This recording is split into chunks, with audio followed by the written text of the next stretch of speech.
प्यारे दोस्तों, आज हम आपको वाक्य सुनाने वाले हैं 10 साल की बच्ची मां कैसे बनी और उस बच्ची के साथ ऐसा जुल्म किसने किया। यह सच्चा वाक्य सुनकर आप भी दंग रह जाओगे। यह सच्चा वाक्य सुनाने से पहले आपसे गुजारिश है कि वीडियो को आखिर तक देखें और छोटे बच्चे बच्चियों के माँ बाप तो यह स्टोरी जरूर सुने और शुरू से आखिर तक सुने और इस पर गौर करें, क्योंकि ऐसी बातों को हमारी सोसाइटी में अक्सर छुपा दिया जाता है। प्यारे दोस्तों, यह वाक्य हमें पाकिस्तान कराची की एक डॉक्टर खातून ने बताया है। वह खुद बोली है कि यह वाक्य उसके खुद अपने अस्पताल में पेश आया है और उसने उस बच्ची की डिलीवरी अपने हाथों से की है। उस खातून ने कहा है कि यह सच्चा वाकया को ज्यादा से ज्यादा लोगों को पता चले ताकि सभी इससे सबक हासिल करें। डॉक्टर तमन्ना कहती है, मेरा नाम डॉक्टर तमन्ना है। वह सोमवार का दिन था जब एक औरत अपनी कोई 10 साला बच्ची को लेकर मेरे क्लिनिक में दाखिल हुई थी। मेरी नजर उस बच्ची पर पड़ी तो मैं हैरान रह गई थी। बच्ची का पेट गैर मामूली हद तक बड़ा हुआ था। जब मैंने बच्ची को देखा तो मुझे ऐसा लगा कि शायद इसे कोई बीमारी होगी या फिर पेट इसलिए बड़ा होगा कि पेट में पानी जमा हो गया होगा। मगर जब मैंने बच्ची की मां की तरफ देखा तो उसकी आंखों में आंसू थे। क्या बात है मोहतरमा, आप रो क्यों रही हैं? मेरी बात सुनकर उसने मेरे आगे दामन फैला दिया। मैंने जब उसकी तरफ ना समझी से देखा, उसने अपनी चादर अपने सर से उतारी और मेरे कदमों में रख दी। डॉक्टर साहिबा, खुदा के लिए मेरी इज्जत बचा ले। मैंने लड़की की मां की तरफ देखा तो मैं समझ गई कि क्या मामला है। दरअसल 10 साला बच्ची प्रेग्नेंट थी और अब लड़की की मां मुझसे यह कह रही थी कि मैं इसकी जान यानी कि इज्जत बचा लूं ताकि किसी को भी यह मालूम ना हो कि उसकी बच्ची प्रेग्नेंट थी। मैंने उस बच्ची की तरफ देखा तो मुझे यकीन नहीं हो रहा था। मैं कहा, मैं इसका अल्ट्रासाउंड करती हूं। नहीं डॉक्टर साहिबा, अल्ट्रासाउंड करने की जरूरत नहीं है। मेरी बच्ची पेट से है, आपको नजर नहीं आ रहा क्या? आप तो डॉक्टर हैं, आप अच्छे तरीके से जानती हैं ऐसी बात नहीं है। लेकिन मुझे आपकी बच्ची को देखना पड़ेगा। मुझे देखना पड़ेगा कि बच्ची की सेहत कैसी है और ये कैसे प्रेग्नेंट हुई। क्या इसके साथ कोई जुल्म या ज्यादती हुई है? मैंने बच्ची की मां की तरफ देखकर कहा तो बच्ची की मां कहने लगी, नहीं जी, ये बात मैं नहीं जानती, आप इसी से पूछ लें। इसने तो हमारा मुंह काला करने में कोई कसर नहीं छोड़ी। उस औरत ने नफरत से अपनी बेटी की तरफ देखते हुए कहा। फिर मेरे सामने हाथ जोड़कर बोली, अगर यह बात इसके बाप को पता चल गई तो वह तो इसे जिंदा गाड़ देगा। आपके शौहर को नहीं पता इतना बड़ा पेट है आपकी बच्ची का। क्या आपके शौहर को नजर नहीं आया? मेरी बात सुनकर वह अपने आंसू पूंछते हुए बोली, नहीं, वह तो यही समझते हैं कि इसके पेट में पानी भर गया है या इसे कोई इन्फेक्शन हो गया है। वैसे भी मेरी बच्ची बहुत नेक है। ये तो अपने मोहल्ले में कुरान पढ़ने जाती है, तो ना सिर्फ ये सब बच्चों से आगे है बल्कि दूसरे बच्चों को भी पढ़ाती है। मेरा मतलब है अपने से छोटे बच्चों को पढ़ाती है, क्योंकि इससे कुरान पाक बहुत अच्छे से याद है। इसी वजह से तो मेरी बेटी पर कोई कभी ऐसा इल्जाम नहीं लगा सकता। और वैसे भी अभी तो इसकी बहुत छोटी उम्र है, अभी तो यह इसका बचपन है। आप यह मत समझे कि मैं इसकी मां होकर इसकी तरफदारी कर रही हूं, बल्कि बात असल में यही है कि हमारे बच्चे बहुत नेक माहौल में रहते हैं, पलते बढ़ते भी बहुत अच्छे से हैं और उन्हें किसी चीज की कमी नहीं है। इसके तो स्कूल का माहौल भी बहुत अच्छा है, हर तरह की सहूलियत है। मेरी बच्ची के साथ ऐसा कोई मामला नहीं है, लेकिन बस क्या करें, जो अल्लाह की मर्जी। यह कहकर उस औरत ने सर झुका लिया तो मुझे उस पर शक होने लगा था। ऐसा तो हो ही नहीं सकता कि बिना किसी आदमी के, बिना किसी जुल्म और ज्यादती के यह बच्ची प्रेग्नेंट से हो गई हो। किसी ने तो कोई जुल्म किया होगा, नहीं तो इसकी मां से लापरवाही हुई होगी, तभी तो इस बच्ची का यह हाल है। मैंने अपने दिल में सोचा। मैंने देखा कि उसकी मां मुझसे नजरें चरा रही थी। ऐसा लगता था कि उसकी मां मुझे पूरी बात बताना नहीं चाहती। मैंने उससे कहा कि आपको बच्ची की सोनोग्राफी तो करवानी ही होगी, तभी मुझे पता चल सकेगा कि आपकी बच्ची का कौन सा महीना है और उसका कौन सा इलाज किया जा सकता है। वह औरत सोनोग्राफी करवाने पर राजी हो गई। उसकी बच्ची को मैं सोनोग्राफी वाले कमरे में लेकर जाने लगी तो औरत बोली, डॉक्टर साहिबा, मैं भी साथ चलूं। ऐसा लग रहा था कि वह औरत बच्ची को अकेले मेरे साथ नहीं भेजना चाहती थी। शायद वह यह नहीं चाहती थी कि उसकी बच्ची मुझसे कोई बात कर ले। मुझे अजीब तो लगा, लेकिन प्राइवेट क्लिनिक में लोग ऐसे ही नखरे करते हैं। सरकारी हो तो लोग ज्यादा बात नहीं करते। डॉक्टर की हर बात को मानते हैं, लेकिन प्राइवेट क्लिनिक में कोई भी किसी की बात नहीं सुनता। खैर, ज्यादातर मरीज अपनी ही मर्जी मनवाती हैं और वह औरत भी अपनी बेटी के साथ सोनोग्राफी वाले कमरे में आना चाहती थी, तो मैंने उसे मना नहीं किया। वह मेरे साथ साथ कमरे में आ गई। मैं उसकी बेटी की सोनोग्राफी करने लगी तो वह भी स्क्रीन पर नजरें गाड़े बैठी देख रही थी। देखकर मुझे बोली, क्या लगता है फिर आपको कोई उम्मीद है? मेरा मतलब है कि क्या मेरी बेटी की इज्जत बच जाएगी? देखिए, आप इज्जत और बेइज्जती की बात तो ना ही करें। ये छोटी लड़की है और वैसे भी इसने जब कोई जुर्म किया नहीं, तो आप ख्वामख्वाह इसके सर पर एक ही चीज बार बार क्यों तो रही है? छोटी बच्चियों को तो ऐसे कामों में कोई दिलचस्पी नहीं होती।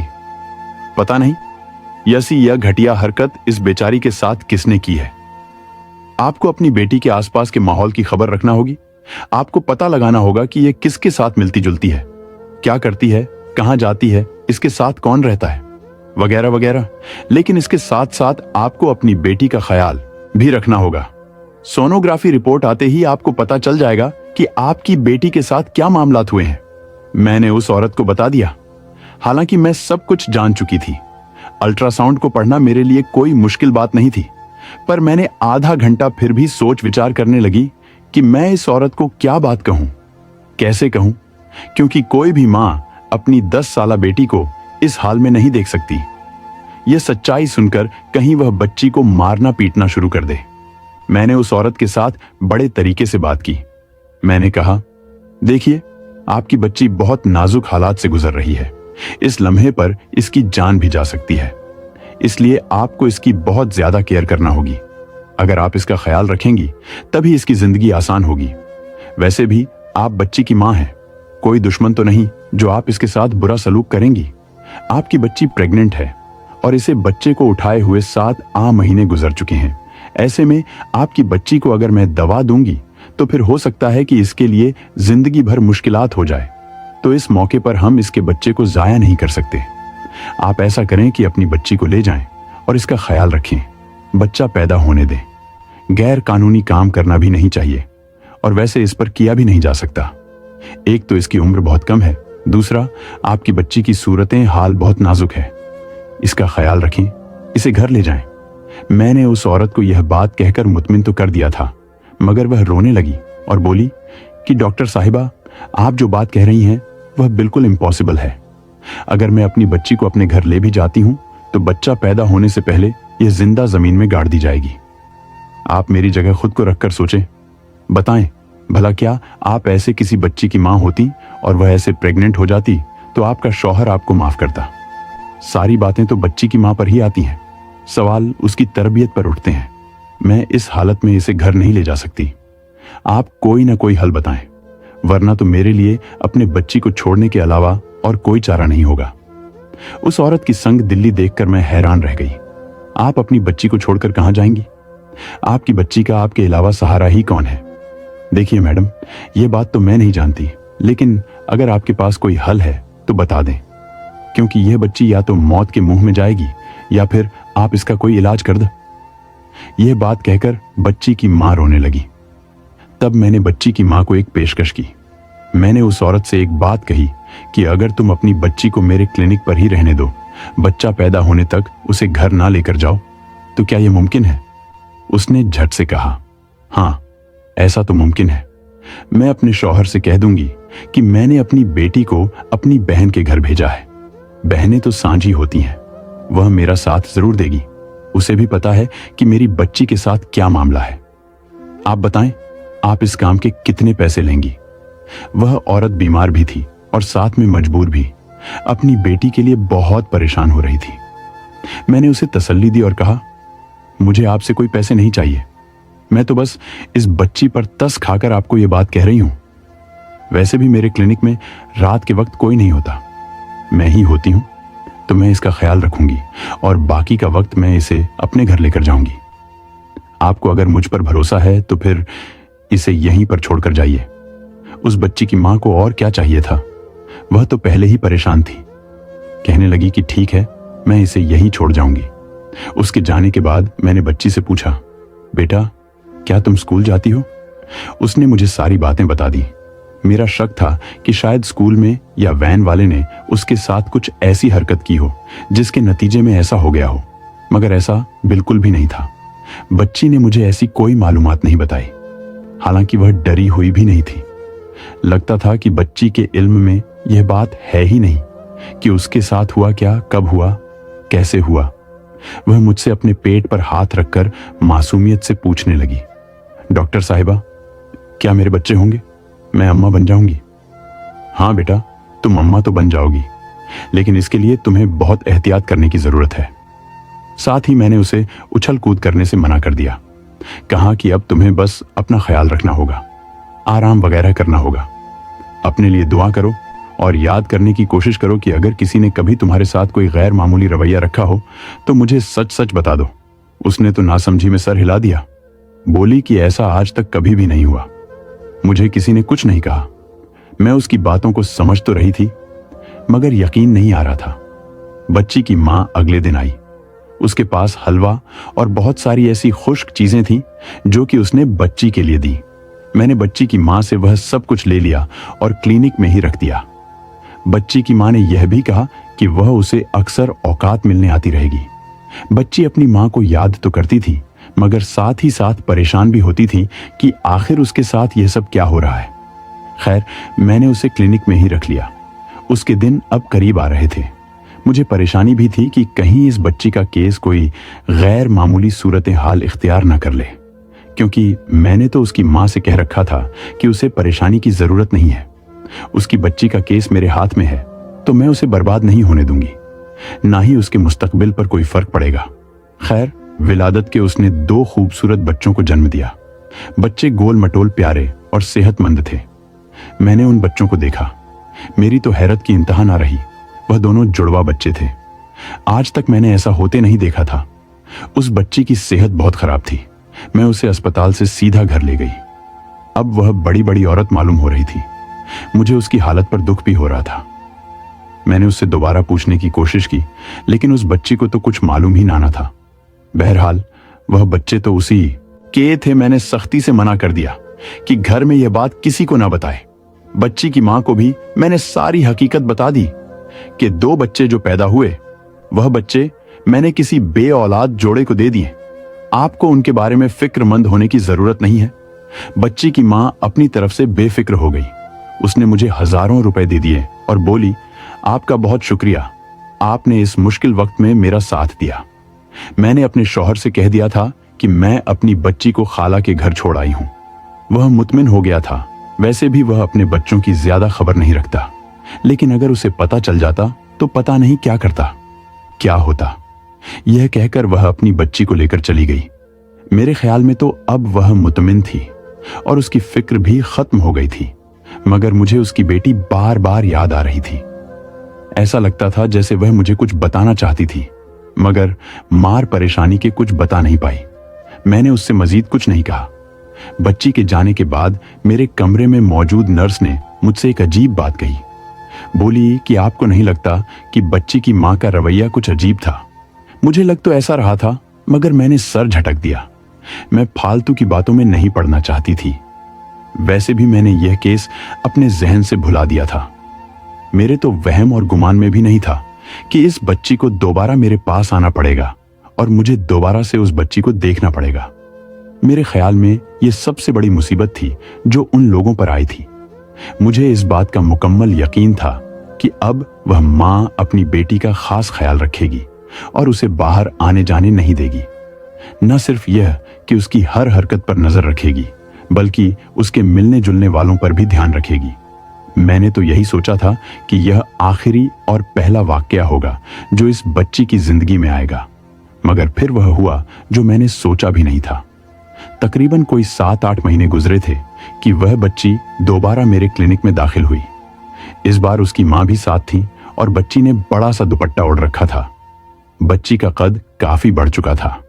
लगता था कि अब इसकी जिंदगी में कोई और मसला है।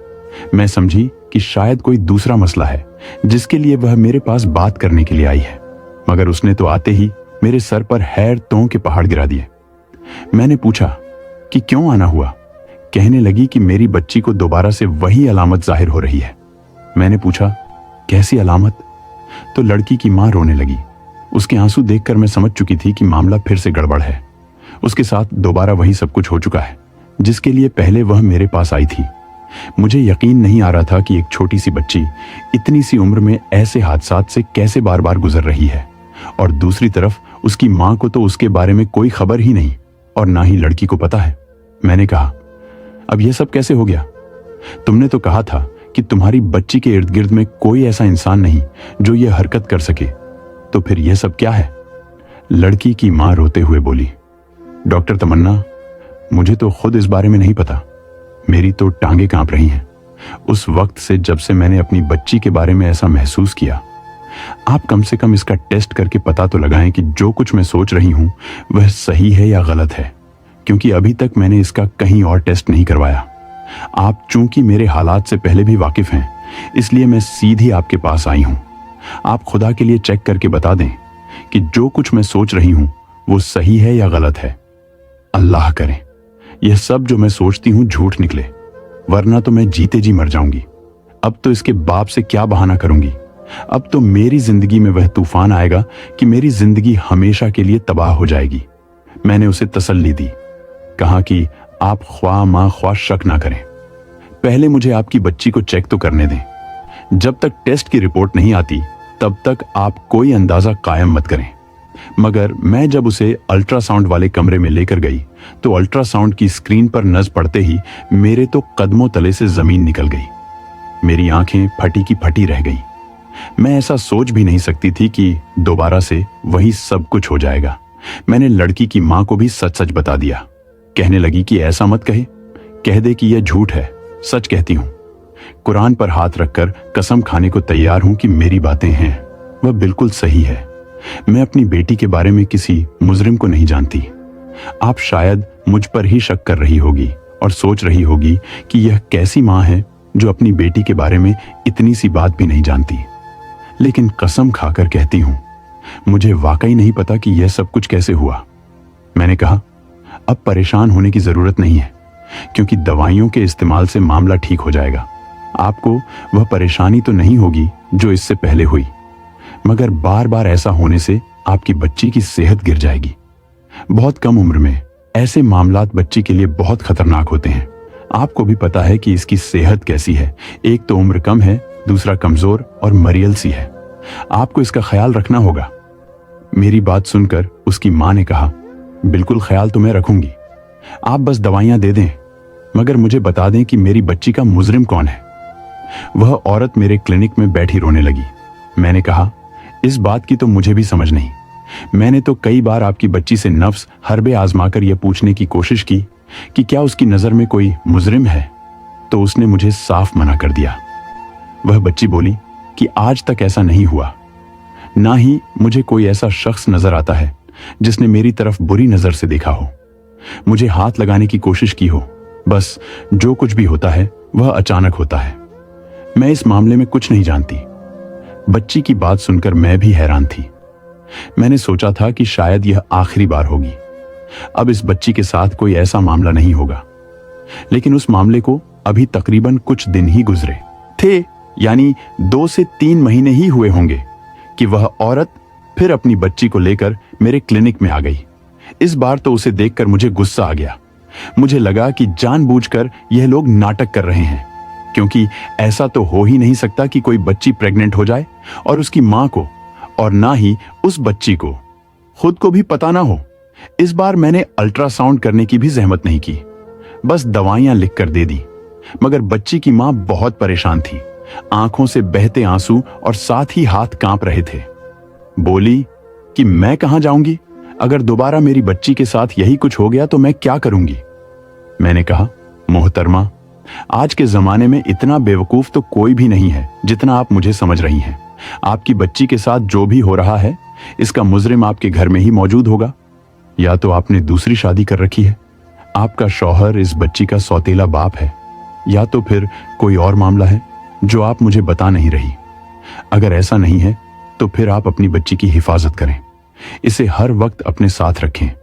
मुझे नहीं लगता कि आप अगर इसे हर वक्त अपनी नजर के सामने रखेंगी तो कोई ऐसा मामला हो पाएगा। उस बच्ची की मां बोली, यकीन करें, मैं ऐसा ही करती हूँ। सिर्फ इस बच्ची को पढ़ने के लिए भेजती हूँ। इसके अलावा यह हर वक्त मेरी नजरों के सामने है। अब यह बातें हो रही थी कि मेरे क्लिनिक के दरवाजे पर दस्तक हुई। तकरीबन उसी की उम्र की एक और लड़की मेरे क्लिनिक में अपनी मां के साथ दाखिल हुई थी। उसने मुझे देखते ही कहा कि मुझे आपसे एक जरूरी बात करनी है और अकेले में करनी है। ये लोग एक दूसरे का सामना नहीं करना चाहते थे। मैंने देखा उस औरत के साथ भी अपनी कोई 12 साली बच्ची थी और साथ वह खुद भी परेशान खड़ी थी। आंखों से आंसू छलक रहे थे। मैंने उसे देख लिया था। ऐसा लग रहा था कि उसका मामला भी ऐसा ही है। मैंने पहली वाली औरत को उसके घर भेज दिया और दूसरी के पास आ गई, क्योंकि वह तो जाहिर है मेरे क्लिनिक में पहली बार आई थी। उसे वक्त देना जरूरी था। मैं उसके पास जाकर बैठी तो देखा उसकी बच्ची भी इसी तरह किसी पेट के दर्द में मुब्तला थी। कहने लगी कि मुझे अपनी बच्ची के पेट के दर्द की बहुत फिक्र है। इसके साथ अजीब अजीब चीजें हो रही हैं जो सिर्फ शादीशुदा औरतों को होती हैं। मैंने बच्ची की तरफ देखा और इसका हुलिया देखकर समझ गई कि इसके साथ भी पहली बच्ची वाला मामला है। मैंने उसे अल्ट्रासाउंड के लिए कमरे में भेजा। अल्ट्रासाउंड की रिपोर्ट देखकर मेरे कदमों तले से जमीन खिसक गई थी। इस बच्ची के साथ भी वही मामला था जो कि पहली वाली के साथ था। अब तो मुझे इस पर अफसोस होने लगा। देखकर मैं परेशान हो गई। मैंने उसकी मां को साफ साफ सच्चाई बता दी कि तुम्हारी बच्ची उम्मीद से है। वह सर पकड़कर बैठ गई। बोली कि मुझे समझ नहीं आता, ऐसे कैसे मुमकिन है। मैंने उसे पहले वाली बच्ची के बारे में भी बता दिया, क्योंकि अब माओं को इस बारे में सोचने की जरूरत थी। इस तमाम सूरत हाल के बाद मुझसे बर्दाश्त नहीं हुआ। मैंने फौरन उन बच्चियों के हवाले से पुलिस के साथ राब्ता किया और तमाम किस्सा सुना दिया। हमारे यहां चूंकि पुलिस बहुत बदनाम है, जिसकी वजह से लोग भी हर मामला पुलिस तक पहुंचाने से डरते हैं। खास तौर पर जब इस तरह के मामलात हो जहां बहू बेटियों के मसाइल हो, तो लोग बात को दबा लेते हैं कि पुलिस तक बात गई तो ख्वामख्वाह बदनामी हो जाएगी। खैर, खुशकिस्मती से बहुत नेक थानेदार था जिसने सारे मामले की इन्वेस्टिगेशन बहुत राजदारी से की। सबसे पहले तो उसने आम लिबास में लेडीज पुलिस की हेल्प से बच्चियों के स्कूल का पता लगाया। मालूम हुआ कि बच्चियां एक ही मोहल्ले में रहती थीं और एक ही स्कूल में पढ़ती थीं। स्कूल में तो अच्छी तरह छानबीन की गई, लेकिन ऐसी कोई मशकूर चीज देखने को ना मिली। लेकिन जब पुलिस ने बच्चियों के मोहल्ले में इन्वेस्टिगेशन की तो एक ऐसे शख्स पर शक हुआ जिसका नाम लेते हुए पुलिस वालों को भी खतरा था कि पुलिस वालों को ही जान से ही ना मार दिया जाए। एक ऐसा शख्स जिस पर अगर उंगली भी उठाते तो पूरा मोहल्ला उसकी हिफाजत और गवाही देने के लिए खड़ा हो जाता। जी हां, वह कोई और नहीं बल्कि उसी मोहल्ले की मस्जिद का इमाम था, मौलवी रहमत शफीक। यहां हम उस इमाम मस्जिद का असल नाम बता रहे हैं। मौलवी रहमत शफीक तकरीबन 10 साल से उस मोहल्ले की मस्जिद का इमाम था और मस्जिद के साथ अटैच घर में रहता था। नमाज रोजे का पाबंद, हर वक्त तस्बीह हाथ में पकड़े जिक्र इलाही में मशगूल। उस शख्स पर इल्जाम तो दूर, कोई शक करने के लिए भी तैयार न था। मोहल्ले के सब बच्चों को वह बगैर किसी लालच और मुआवजे के कुरान पढ़ाता था। लड़के तो मस्जिद के सहन और ब्राह्मण में पढ़ते, लेकिन लड़कियों को उसकी बीवी अपने घर में बापर्दा कुरान पाक पढ़ाती। लेकिन कोई 3 साल पहले उसकी बीवी अपने 4 बच्चों को लेकर अचानक कहीं गायब हो गई थी। मौलवी साहब ने मोहल्ले के लोगों को बताया कि वह तो खुदा खौफ में चुप थे और अल्लाह के डर से अपनी बद किरदार बीवी की पर्दापोशी करते थे, वरना उनकी बीवी ने गैर मर्दों से ताल्लुकात कायम कर रखे थे और वह अपने किसी यार के साथ भाग गई। फिर क्या था, मोहल्ले वालों की नजर में मौलवी साहब की कदर मंजिल और भी बढ़ गई। किसी का बच्चा बीमार होता तो वह मौलवी साहब से दम दरूद करवाते। सारे मोहल्ले वाले बारी बारी मौलवी साहब को रोज खाना भिजवा देते। आज दूसरी जानिब पुलिस ने तफ्तीश की तो पता चला कि मोहल्ले की लड़कियां जो पहले मौलवी साहब की बीवी से कुरान पढ़ती थीं, अब मौलवी साहब खुद अपने घर में बापर्दा माहौल में उनको पढ़ाते हैं और अक्सर बच्चियों को खाने पीने को कुछ देते हैं। पुलिस ने बहुत खुफिया अंदाज में जब मौलवी साहब के घर की तलाशी ली तो ऐसे इनकशफात, ऐसी चीजें मिली कि सबके पांव के नीचे से जमीन निकल गई। ऐसी दरिंदगी के खुदा की पनाह वही मौलवी साहब जिसको लोग वली अल्लाह समझते थे, उसके घर से भारी मिकदार में नशा आवर दवा, नशीली चीजें मिली। पुलिस ने फौरन मौलवी साहब को उठा लिया और अपने रवायत अंदाज में इन्वेस्टिगेशन की तो मौलवी साहब ने तोते की तरह अपने दरी दीगी कि गंदे कामों की होल नाक दास्तानें बयान की। यह मौलवी मिठाई और चॉकलेट्स में नशीली दवा मिलाकर अब तक दर्जनों बच्चियों को अपनी दरिंदगी का निशाना बना चुका था। उन मासूम बच्चियों को तो पता भी नहीं होता था कि कोई उनकी जिंदगी जहन्नम कर चुका है। उनके वालिदैन जिस मौलवी को वली समझते वह दरअसल एक शैतान था। बाद में यह भी पता चला कि मौलवी की बीवी दरअसल एक नेक औरत थी। उसको मौलवी ने खुद मार पीट कर रात के अंधेरे में बच्चों समेत निकाल दिया था। अस्तगफिरुल्लाह। आप सबसे गुजारिश है, खुदारा अपने बच्चों की हिफाजत करें।